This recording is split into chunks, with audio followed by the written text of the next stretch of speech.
Hello, Danny, and welcome back to the show. Thank you, as always, for joining us. Hi, Sam. Thank you. It's nice to be here again. So, today we are going to catch up on some of GBT's most significant patents and IPs. Maybe to start things off, could you discuss the facial and body recognition patent? Yeah, the recent patent about facial and body recognition is actually quite advanced. It includes a few type of technology behind it. It has a pattern recognition, has an image processing and recognition, has pattern, many other factors and technologies that we did in the past is involved with this patent. And of course, with it also, we have a major AI technology inside, which we actually have in most of our patents in the past, I would say, few years are based and include AI technology. Here also the AI does the analysis, the vectorization, and all type of identification activities, training of the model about an image and learn, how about to identify if it's a person, if it's an object, with cover, without cover. That's why it's perfect for example, identifying a persons of interest, identifying object, concealed weapons, or any other things that can be really good. Airports can be a great example application for this type of patent.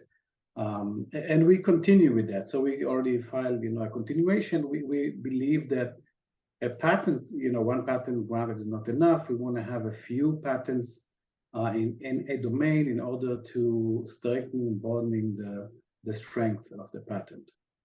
One of the major areas the company is involved in with regard to patents and IP is microchips.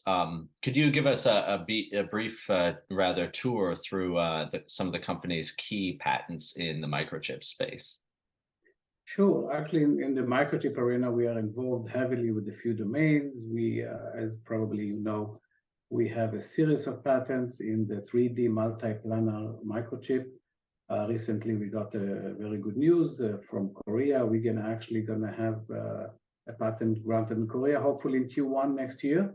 We got the notice of allowance, so that was a major achievement because we actually had lots of office actions there in Korea.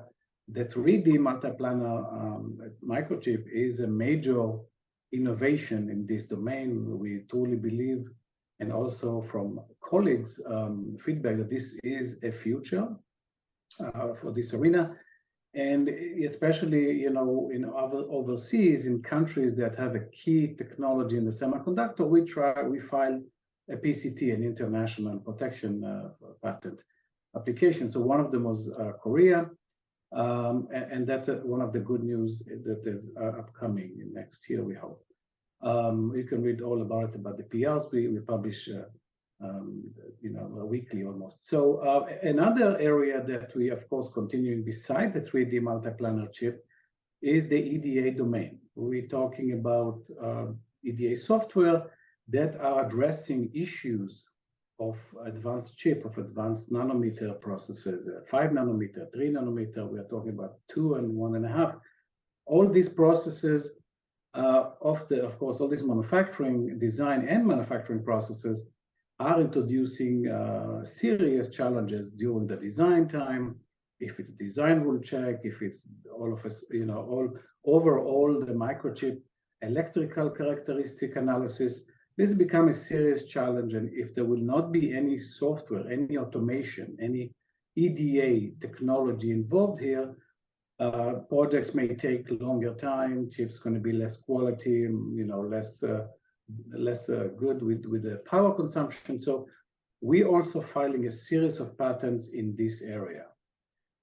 We have it, of course, in a few domains. We filed in the design rule, geometrical area, a good patent. We have the electrical connectivity and all kind of other, without getting too technical, patents that are aimed to basically improve and enhance the design cycle of microchips. And that's the series of the EDA chips. And beside it, we have the 3D multi-planar microchip.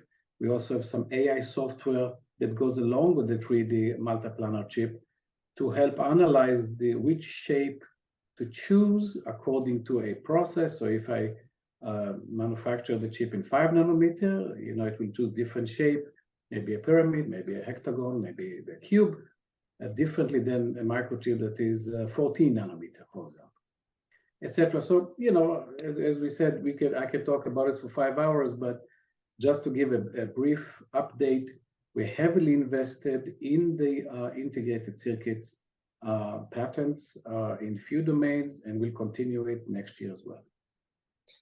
Now, this may sound like a bit of a detour, but could you just stress the importance of a lot of these innovations in the chip space, especially against the backdrop of, we've seen a lot of things with shortages in supply, and of course, demand continues to go up for microchips. Yeah, well, this type of software, to our humble opinion, will directly impact the market because, as the market now is suffering mainly from the COVID delay time, when all the manufacturing plants were basically manufacturing, 1/3 of their capacity or even less. Now we start to feel it. We have microchips shortage in the automotive area and electronics, computers, laptops. You actually, the consumer feels it now. Offering the technology that we're offering, and that's mainly in the EDA area, the software, the programs that actually going to make the chips faster, going to definitely help, catch up with this. We definitely expect at least, a year or two until they're going to be completely maybe back to where it used to be before. But our EDA, our automation, and I call it always a productivity enhancement programs or software, this type of software will directly affect the design cycle, time cycle, and the manufacturing to become much faster. So if it would be done manually, it could take a chip, for example, could take a year. Using our technology, our software, our patents that we're filing, the same chip can be done in 6 months or in 7 months. So this is significant time, cut here, and we definitely see how our technology, the concept we bring to this arena, can definitely assist, resolve this microchip shortage in the future. Now, in a discussion of GBT's patents, I think we'd be remiss without talking a bit about one of the big ones, Apollo, certainly a headliner for the company. Could you give maybe some new listeners a bit of an update what Apollo is, what its applications are, and where we're at with Apollo? Sure. Apollo, again, is one of the company actually key achievements also for the past year, I would say. Just to give a brief, Apollo is basically a radio system that is controlled by neural network, artificial intelligence. The main concept of that radio system, and it actually can be used in many domains, is in a way, it's what we call a computer vision. The system basically scans forward using RF, radio frequencies. From the reflection, it gets back from the item, the objects, the humans, the living entities that the radio has hit. The system constructs basically a 3D, 2D, or 3D image of the scanned area. The end result, as you can see on screen, we can overcome obstacles like walls. We can basically see through walls. We can see through any other medium, even soil or water, of course, air. And this can have a huge impact on many industries. We mentioned only a few in the past.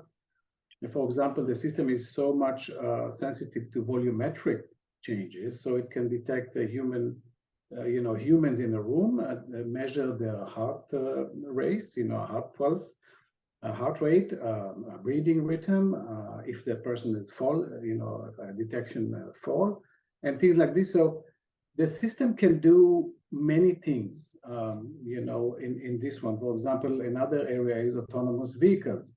We can actually scan, theoretically 1 mile, around a vehicle and detect all kind of things, if it's obstacles on the road, any other human living entities, humans, animals, anything that basically the system see, and it can see in very a high resolution. So it can definitely, and of course another application is what we call security system. Put a system like this in a warehouse and we can detect intruders, etc. Another one is even detecting what we call occlusions within arteries. Using this, I can actually look, put a probe in the artery, a miniature one, and look forward using radio wave and actually see, even around, curves in the arteries, places that current technology does not see yet. We can identify different substance, if it's a hard material, if it's a soft material by, its density. So we definitely can have the Apollo system used in many domains.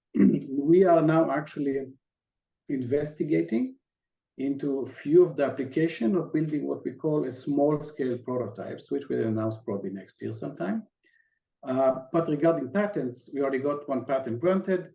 We have another one, and we plan to file more because we want to strengthen, again, like any other of our IPs. We believe the Apollo project is a very major technology and concept, and we definitely intend to file more patents in this domain. All right. I think that was a good update on some of the company's key patents. Is there anything else you want to mention or add before we wrap up? No, thank you. I think we covered all. Well, again, as we talk together, I can talk. We have so many others, but again, the time is of the essence here. Just briefly, I'll touch that we also file, patents in other related domains like, financial concept, software. Again, we involve the AI there. We have another type of microchip, which is, for example, supposed to be an ALU and a new mathematical solver, call it. So we have really a vast, a good amount of IPs in this area, and we intend, plan even to increase the pace next year in a few domains. While again, the majority of the domains are we focus on the microchip and the integrated circuits. If it's the hardware, if it's the software side, we also focus on radio application like the Apollo. And of course, our AI is involved in probably in all of or majority of our patent applications. So that's the main areas where we're going to focus next year.